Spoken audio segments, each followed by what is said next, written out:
generations. And now, the power of two restores the one. We got a bidet!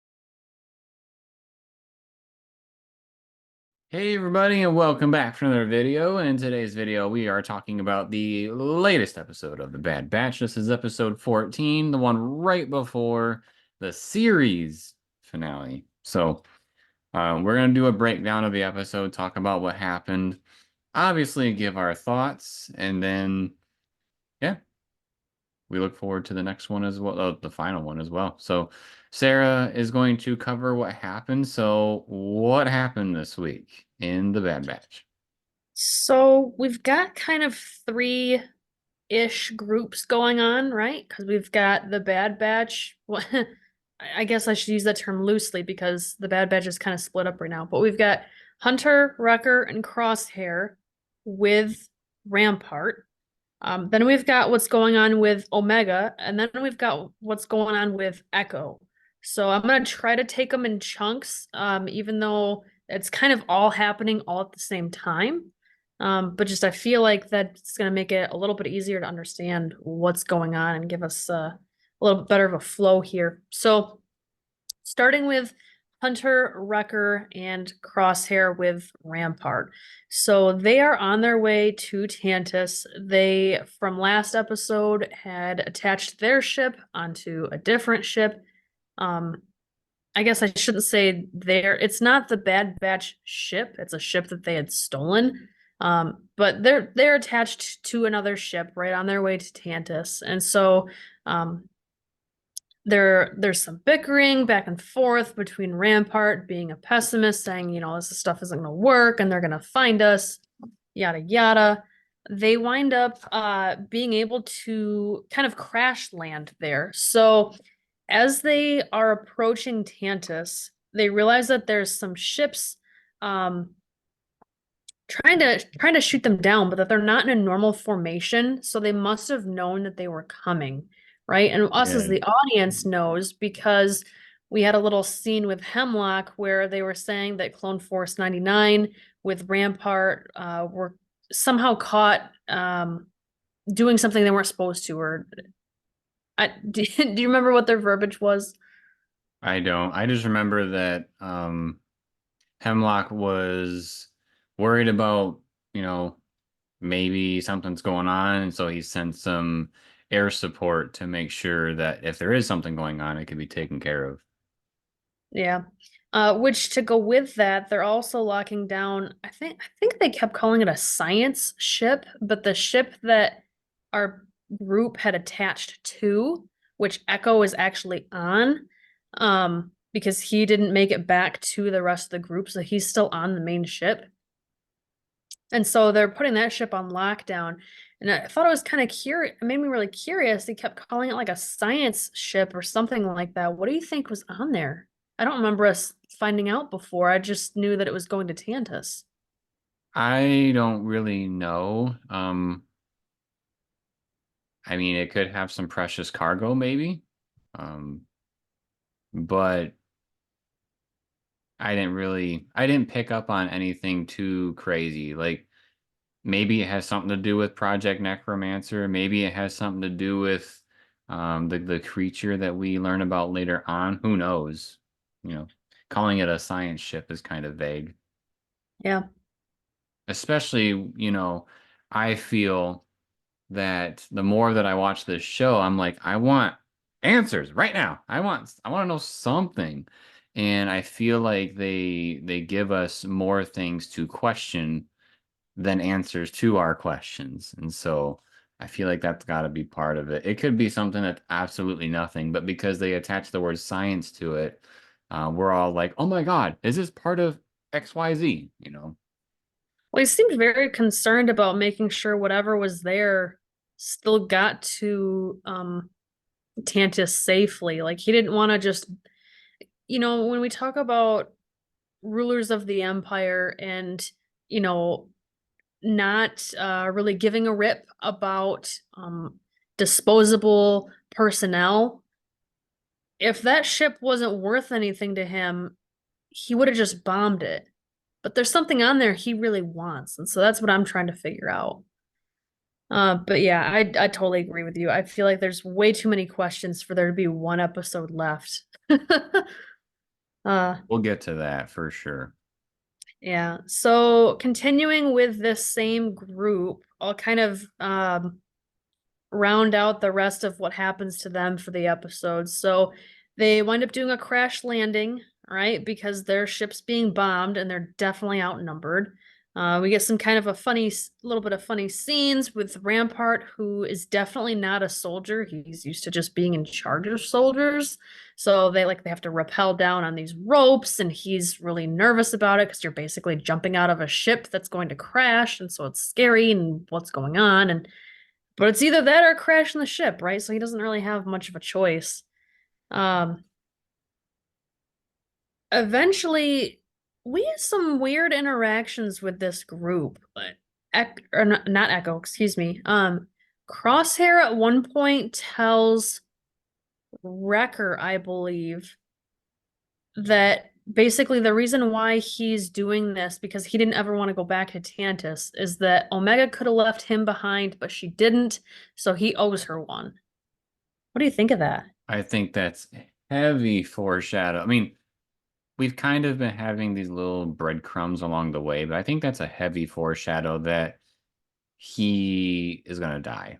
I'm almost certain that if there's going to be one of them that dies, it will be Crosshair, because this season is basically his, um, you know, Ben Skywalker, Anakin Skywalker, Return of the Jedi part of the arc where, the bad guy comes back to the light and then, he'll do something heroic and pass on kind of a thing. He won't be a force ghost by any means, but the whole idea within Star Wars of anybody is able to be redeemed and, they can be a better person.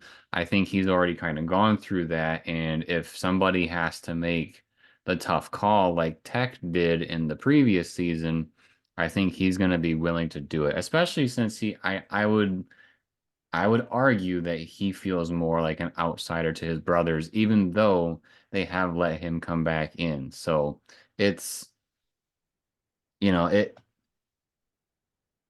I don't know. It's up to interpretation. Yeah. Yeah, I wouldn't be surprised if he dies in the next episode as part of the saving Omega portion of this mission. I don't know that that would necessarily surprise me nearly as much as Tech dying did because of these breadcrumbs as you were mentioning.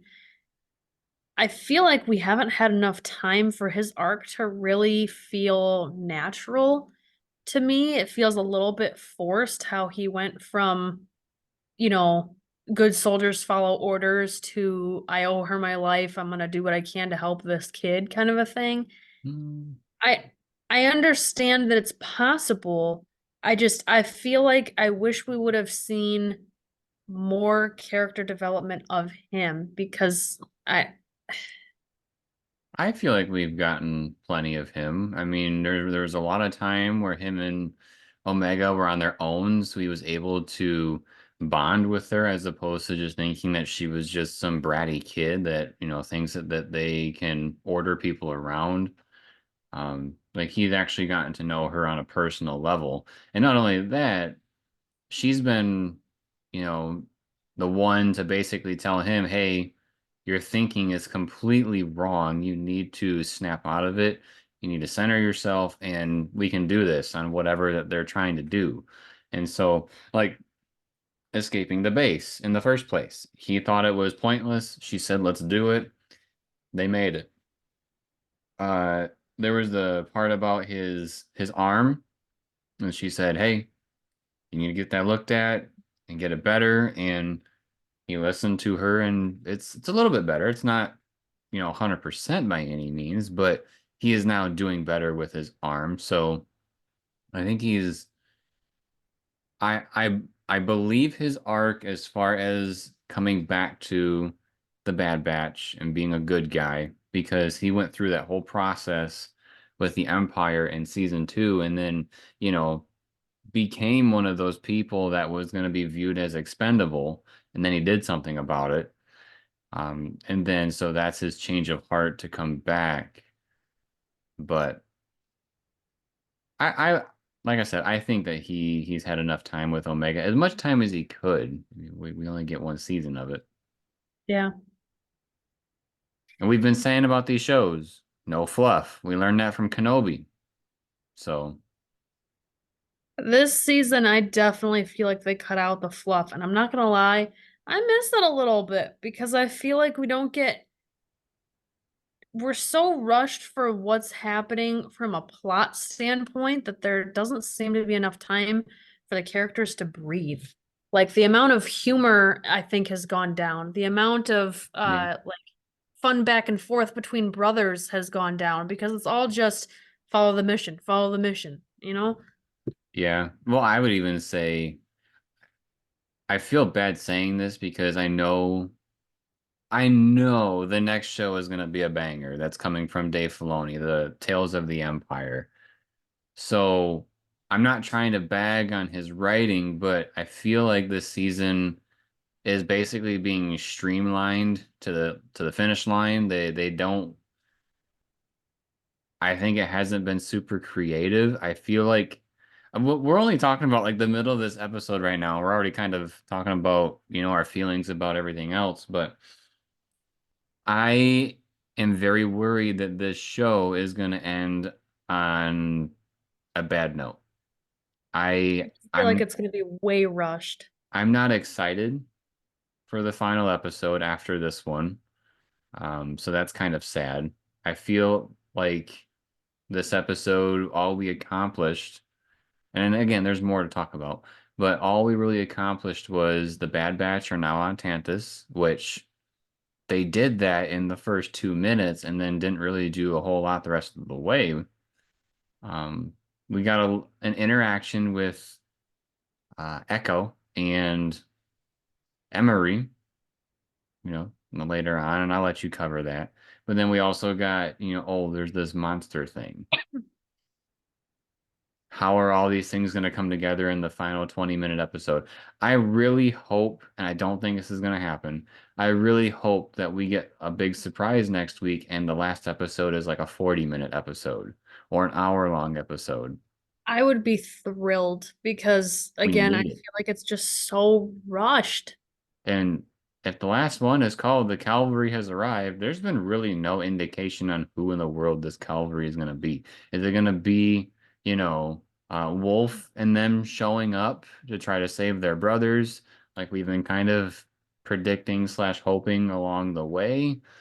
Is it just this creature that we've been told about? Is it going to be how we talked about in the very beginning of this series when they were mentioning, these creatures that are outside the walls of the base on Tantus that, they can, the ones like Betcher, they tend to herd together and then help, because we had that thing in the one of those episodes where, Omega and Crosshair were trying to escape, and then because Betcher was with them, the things banded together to help out Crosshair and Omega. And I kind of wonder, is that what they mean by the Cavalry? Is we're gonna get a bunch of these creatures that come out? Is Omega gonna be using like that creature force connection thing with some of these creatures? And is that what the Cavalry is? What I if the cavalry is just the Bad Batch? I will be disappointed. I feel like the series finale has to be big. It doesn't have to be as big as, Return of the Jedi at the end with that big battle, or um the end of Rise of Skywalker when there was a bajillion ships that were showing up. We don't need that, but we do need some substance there where it's like, ah, the ending of that show felt good. I don't want it to be like, did are they joking? Is there going to be a season 4? Because I mean, this just did not land. I hope that's not the case. So I think we should continue with the episode with what's going on because we're talking a lot about our feelings and not actually giving context. Yeah. Well, I was trying to take it piece by piece. But what happens the rest of the episode with this group? So Hunter, Wrecker, Crosshair, and Rampart. So we get one more little scene with them later on, where they encounter this giant creature. To me, it looked like a giant furry leopard. Not necessarily leopard printed, but like, like a giant tiger or something like that. It was a Uh, creature we've seen before. I think it was in the first, it was when Omega and Crosshair were escaping. I'm pretty sure they ran into it, and that's when the Betcher clan gathered together and helped them out. I gotcha. Yeah, I didn't recognize it, but I mean this thing is massive. So I Like, think this is where they try to throw in some of that comedic relief because we find this creature because Rampart decides to sit down for a minute, take a breath, and he's leaning against this creature, which of course wakes up from its nap and wants to chase him because he's being a whiny little baby and running away screaming when they told him to walk away slowly and to be quiet, which winds up Rampart wants them to shoot it, and they don't want to because it's going to give away their position because they know that they're being hunted by the Empire because their ship crashed and they know they're somewhere in the forest. They've been through this kind of a thing before, or at least Crosshair has, in these same woods. And what does Rampart do? He runs away screaming and gives away their position to the Empire. Like, what a stupid person. But that's about all the more we see with them. So their position's been given away. The giant creature was actually starting to attack some of the Imperials? stormtroopers. So, I mean, that's a good thing. Maybe it's distracted enough that our group can get away, but right about here is where we cut away from them and we don't see them the rest of the episode. So we don't fully know what's going on with them. Yeah.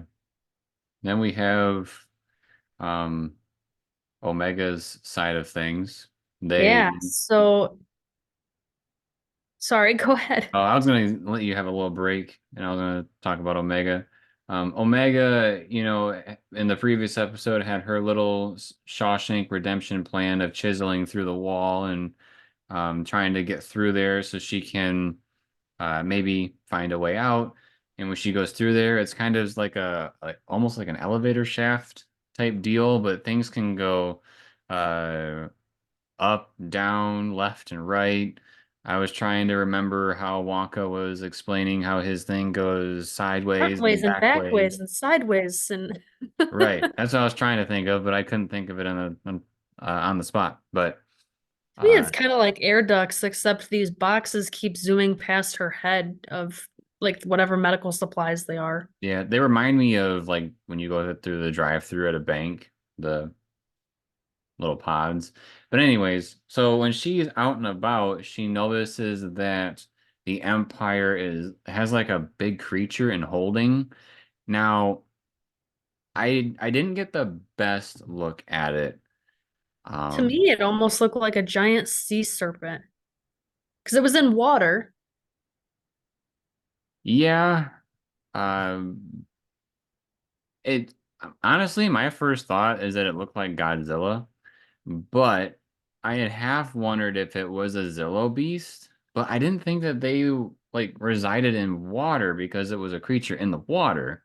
If you don't know what a Zillo beast is, a Zillo beast was the creature that they were experimenting on in season 2, where Tantus they were doing science experiments so that they could use the skin or like the armor of the creature because it's impenetrable by blaster, and so that would be amazing to have for your army. So I had wondered if they had one of those, but again, I didn't think that that hung out in the water. My second thought was like a massive Dianoga, but I don't really think that's it either. I'm not quite sure what this creature is, Yeah. but it's They were big. shooting they were shooting at it with a satellite dish, like a laser beam coming off a satellite dish. Yeah, like they were trying to make sure that it knew who was boss. Like it was trying to raise part of its body out of the water, like maybe to try to leave, and then they would turn this thing on to make sure, hey, you get back down. You know your spot. Well, it was almost making me wonder if this was like the very beginning starting stage of the planet killer, like on a very much smaller scale, just because the satellite dish looked to it. Hmm. That's at least what it reminded me of. The Death Star was already in production, like it's definitely being built right now. Mm. So, like we saw at the end of Revenge of the Sith, the like skeleton of it being put together. And we also saw that its blueprints in Attack of the Clones. So, inspired maybe. Yeah, I guess I wasn't fully sure where we were in the timeline compared to those. It's hard to keep track of some of those things, at least for me it is, because we don't really have any connecting characters except for the Emperor who we see every once in a while. So, uh, He better come back in this final episode. Like he was in the beginning, and in my opinion, he was very much a part of what made the beginning so strong, and then they pretty much abandoned a lot of what made those first few episodes really good. And so that's I hope they return to that. I hope it comes full circle. yeah. So in terms of Omega, she's kind of trying to train these kids a little bit of like to use your brain because like she was asking them to stall Emery's assistant if she were to come down there or maybe coworker. I don't know if she's necessarily an assistant, but they didn't understand what it meant to stall the person, so she had to explain that and she's telling them she's got a plan of how to get them out of there and um the kids were very willing to help and they did do a good job of stalling, saying they were like hungry or not feeling good or whatever, but they're very naive in that aspect. They clearly are not battle ridden as she is. So okay, that kind of covers what's going on with them because Omega winds up saying she gets back in time before being caught from Just the like any medical other kid assistant. show. No real punishment here because nothing happened, even though she was gone for a very long time. Um, but yeah, so she tells them she has a plan, and that's the end of the episode for them. So who do we have left is just Echo, right? So he was on that science ship. He is trying to find a way off for sure, but also try to stay undetected because they are going through trooper by trooper and like trying to it's actually Emery who is like scanning them trying to figure out who's who and what's what. He gets caught by a droid. Do you remember what kind of droid that is? We've definitely seen them before. Um, They remind me of like a fly because they got like these big eyes. It's like yeah, it's like C3PO, but it's black and it's got these giant like fly-like eyes.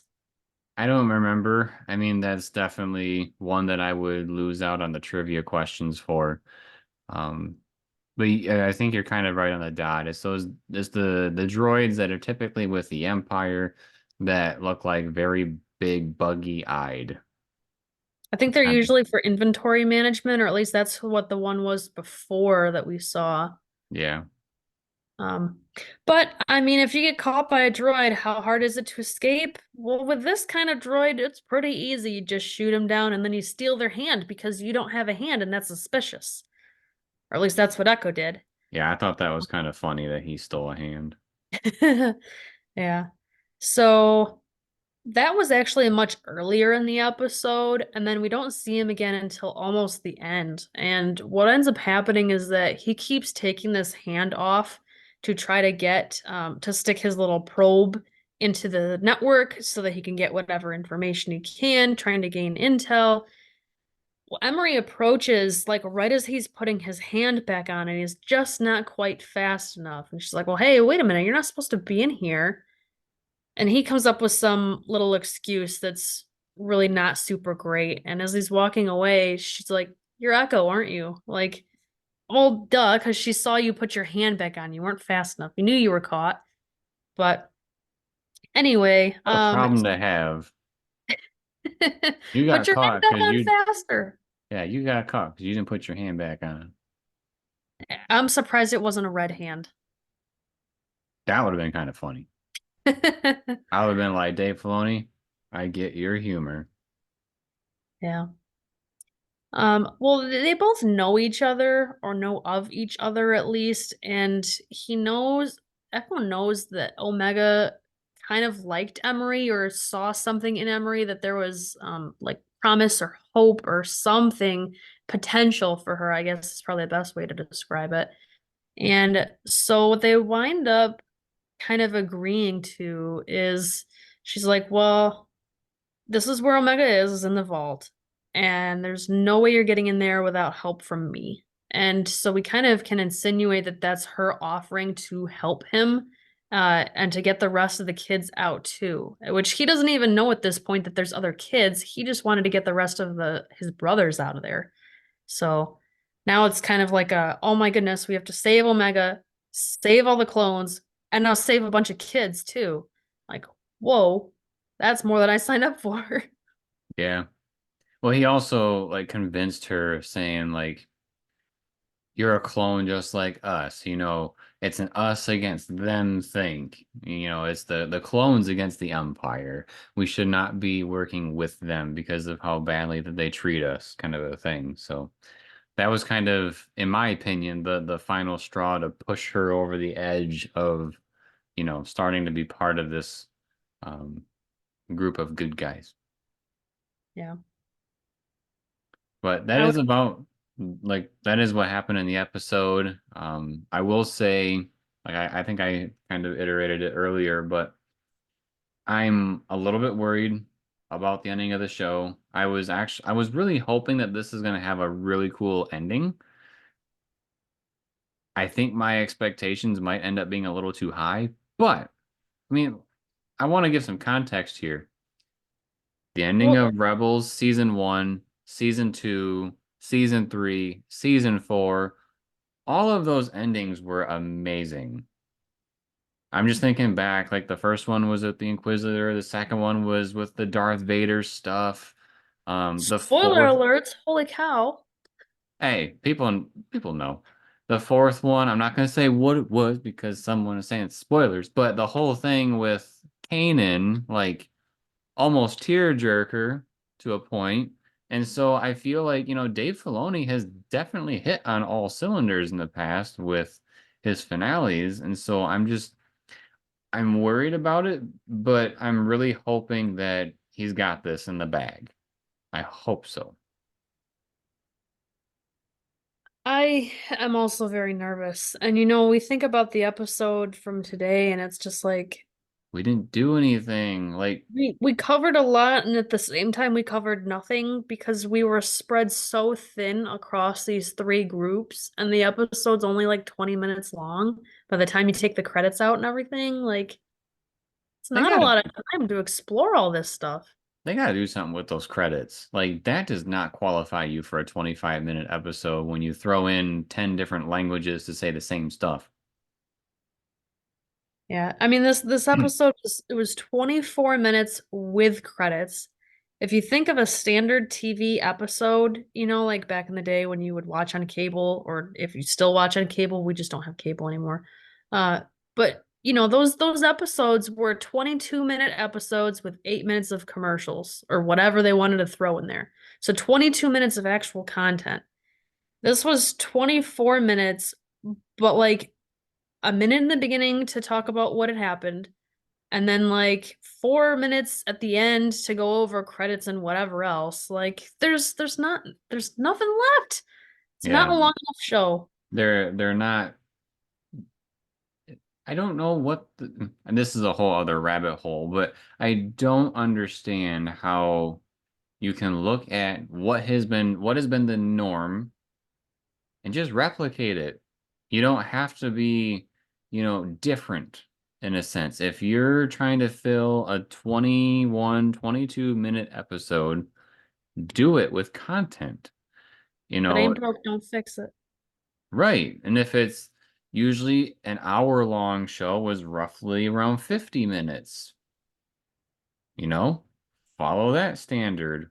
Nobody's asking you to come up with these unique times for your shows. It's, hey, hit your quota, get it over with.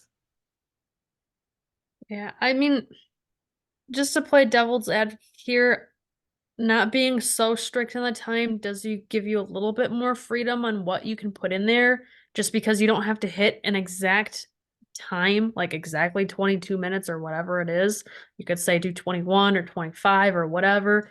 And like I get that you're not just throwing in content just for the sake of throwing in content, but at the same time, these episodes are really, really short, and I definitely think they should be longer. Yeah, that's a whole other rabbit hole for another discussion, just to say the least. But yeah, In terms of the show, I feel like we kind of covered our thoughts and feelings along the way, and we'll just have to see what happens next week. yeah. And I'm pretty sure we're gonna have Austin back. I'm very excited to have him back for the finale. So maybe we'll get some of his opinion on what's been happening with this last 3 episode. Maybe it's just gonna. What would you consider this right now? Would you consider this a 3-part arc to the end, or would you consider it a 2-part? I would say starting from Omega being captured, which was Oh wow. last 2 episodes ago. It's all part of her mission of getting there and then getting off the planet. Like I would that's I would say that's Act 3. I wouldn't say it's um the arc per se. When I'm talking about the arc, I'm saying so it starts with the Bad Batch heading there to Tantus, which was last week's episode. Then we got this episode, and then next week's episode is supposed to cap it off. So that's what I mean by a 3-episode arc. But part of me is like, well, they hardly did Jack last week that actually contributed to going to Tantus. I'm thinking I should clarify. Do you think it's a 2 or 3 episode finale arc? I should have said that. mm, Because what I'm thinking is that this final process, is it 40 minutes? Is it an hour? Because I feel like it needs room to breathe. It's just checking the boxes and then calling it a wrap. I guess if I'm talking about just the finale portion or like what plot we're using to cap off the story, I guess it's them arriving and then helping. So last week's episode was kind of part of that because that's, between getting Rampart so that they can get to the ship and, have access to things and whatnot. So I guess I'd call it 3 episodes. Last week's, this week's, and next week's. I would argue it's a 3-parter as well, but what bothers me about that is I feel like part 1 and part 2 didn't really accomplish much. Or what they did accomplish, they could have done in less time. I feel like they should have just been one episode together. One maybe Yeah. longer episode. Yep. But all right, we're rambling a little bit, so let's wrap it up here. Um, so that was our discussion on this week's episode of The Bad Batch. We got the finale next week, the series and season finale next week. So looking forward to that. And then not long after that, we will have Tales of the Empire. And I think all 3 of us are very excited to talk about that because I'm pretty sure Austin's coming back for that one too. So if you want to make sure that you are notified and aware of when those come out, make sure to subscribe to the channel and then turn on notifications. That way you are notified when those videos drop. Drops a like if you like this video and drops a comment letting us know your thoughts on the episode and kind of how you've been feeling going along. Like I said, and I think Sarah agrees, is we kind of feel worried. We're not too sure if this one's going to really stick the landing. So we'll just have to wait and see. And then, as always, everybody, thank you for watching. We'll see you next time.